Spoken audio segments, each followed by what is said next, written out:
इतनी ज्यादा हो तो मेरे ख्याल में करप्शन का लफ्ज भी जो है ना ये बहुत ही छोटा है, मासूम सा है कहना कि ये करप्ट है। ये नेक्स्ट लेवल है। मुझे लगता है एज अ नेशन हम हमेशा गलत मौके पे गलत चीज पे आवाज उठाते हैं और फिर ये सोचते हैं कि हमारी आवाज का असर क्यों नहीं है। कोविड जब शुरू हुआ तो पहले 3 महीने बड़े खतरनाक थे क्योंकि फियर ऑफ डेथ बहुत था, कोई अंडरस्टैंड नहीं कर रहा था। 2 चीजें हमने बड़ी वाज़े तौर पे सीखी हैं, हम सब ने सीखी होंगी, कि वो जो हम कहते थे ना कि घर में वक्त नहीं देते, बीवियों का प्रॉब्लम था, बच्चों का प्रॉब्लम था, हमें ये एहसास हुआ कि एक्चुअली वक्त देना खतरनाक है। हम तो एक दूसरे को बर्दाश्त ही नहीं कर सकते। हम इतने खाली हैं कि हम कोविड की तन्हाई में अपनी वीडियोस कुकिंग की बना बना के अपलोड करते रहे कि मेरी कोई कम्युनिकेशन हो। We had no idea how to live with our own selves. तो बुद्धा की एक बड़ी अच्छी सेइंग, उसने कहा कि you have no right to live with others unless you can live with your own self. तो जो शख्स अपने आप के साथ 3 महीने या 3 साल नहीं रह सका, उसका क्या हक है कि वो माशरे में रहे। लेकिन बहरहाल हम रहते हैं। जब कोविड शुरू हुआ तो जितने भी मेरे डोनर्स थे वो ऑफलाइन हो गए, क्योंकि ज़ाहिर है मेरे डोनर्स छोटे छोटे डोनर्स हैं। तो बड़ा मुझे प्रॉब्लम हुआ कि मास्क कहाँ से खरीदूं, ग्लव कहाँ से लूं, और पीआर का वो जो सूट है वो कहाँ से खरीदूं।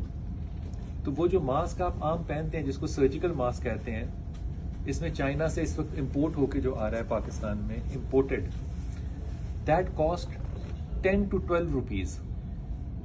और जो एक KN95 था वो तकरीबन इस वक्त 90 रुपए का है पाकिस्तान में। मैंने जो 12 रुपए वाला था, मैं डिफेंस के फेज 1 में रहता हूं, तो H ब्लॉक के अंदर बहुत सी दुकानें हैं, लेकिन वो दुकानें जो कि तबलीगी या मजहबी लोगों की हैं, उनका नाम खान स्टोर नहीं होता, उनका नाम होता है मक्का स्टोर, मदीना स्टोर, अल्लाह वाले स्टोर, यही नाम होते हैं सारे। तो जिस स्टोर से मैंने खरीदना था वो, यकीन कीजिए मैं इंसल्ट नहीं कर रहा, अल्लाह माफ करे, मैं हकीकत बता रहा हूँ कि वो उलमा इकराम है और 2-2, 2.5 फुट की दाढ़ी है उनकी माशाअल्लाह ताला, जो वहां पे ओनर्स हैं। बिस्मिल्लाह स्टोर। तो बिस्मिल्लाह स्टोर के पास मैं गया तो उनसे मैंने पूछा, क्योंकि वो जानने वाले थे, दुकानें तो बंद थी, कि आपके पास कितना स्टॉक है। उसने कहा जितना आपको चाहिए आप बताएं, हमारे पास स्टॉक भी है और हम अरेंज भी कर देंगे। तो डोनर नहीं मिल रहा था। यकीन करें जो डोनर मुझे मिला उस वक्त, और उसने कहा कि अनलिमिटेड डोनेशन है मेरे पास, लोग मर रहे हैं इस मुल्क में, अनलिमिटेड डोनेशन है, जितनी चीजें लेनी चाहते हो ले लो। तो मेरी 2 हॉस्पिटल से मेरी वाकफियत थी, जाती वाकफियत थी, एक सर्विसेज से और एक जिना से। दोनों के इमरजेंसी डायरेक्टर्स मेरे वाकिफ थे। तो मैंने सोचा मैं ग्लव्स और मास्क और पीबी यूनिट जो है वो इनको कपड़े बांटूंगा। वो आदमी जिसने मुझे डोनेशन दी आकर,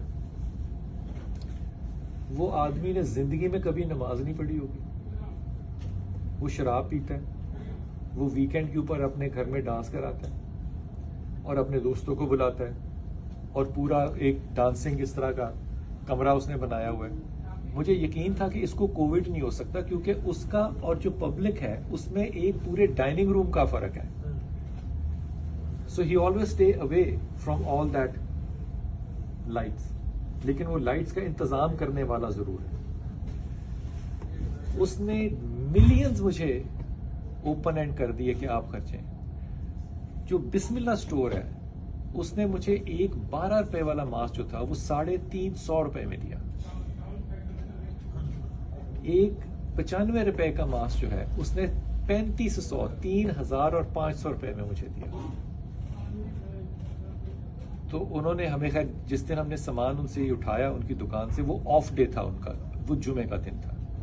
तो डिफेंस की फेज 1 की मस्जिद में उन्होंने जुमा पढ़ा, हमें 11:30 बुलाया और वो 2:30 बजे वापस आए जुमा पढ़ के। हम 11:30 से लेके 2:30 बजे तक खड़े रहे उनके इंतजार में कि उन्होंने हमें कहा है तो वो आएंगे।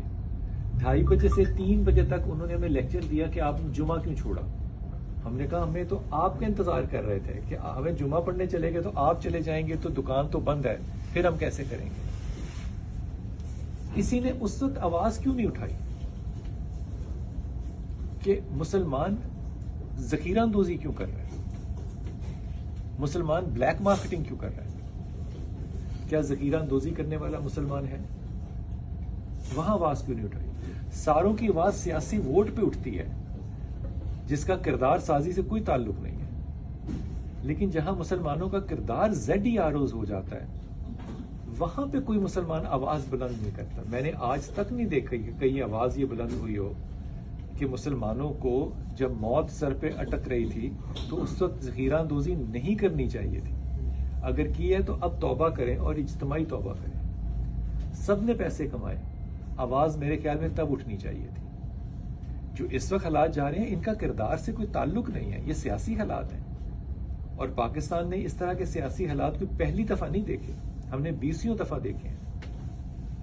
मुझे अपनी होश में याद है जो पिछली दफा हमारी आर्मी से बड़ी सख्त नफरत पैदा हुई थी वो मुशर्रफ के दौर में थी और आर्मी यूनिफॉर्म पहन के और ओपन ट्रक्स में बाहर नहीं घूमती थी।